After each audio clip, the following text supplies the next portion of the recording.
sababu Mungu, toka nimeingia mahali hapa tumekuona watoto wako Bwana Yesu ukituhudumia kwa viwango vingine. Tazama Bwana Yesu, umemhudumia kila mmoja jinsi alivyopenda.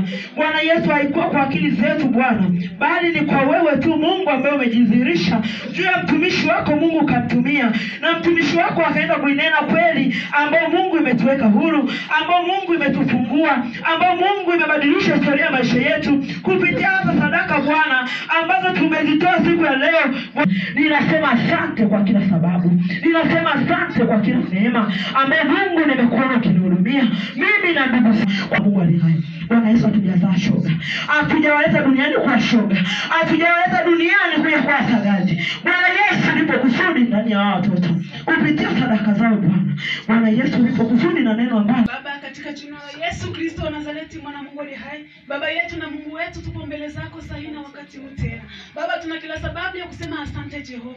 Maana tumekuona toka tukiingia Bwana. Tumekuona Mungu ukitenda mambo makubwa na ajabu. Tumekuona Bwana ukituhudumia, Bwana ukiturisha, umetunywesha mfalme wa haki. Maana ni wewe, hakuna kama wewe Bwana. Wewe ni jemedali wetu wa vita unatupigania. Unatushindia ni wewe Bwana. Hakika ni wewe Mungu. Tunakutumaini wewe na kutegemea Jehova. Baba,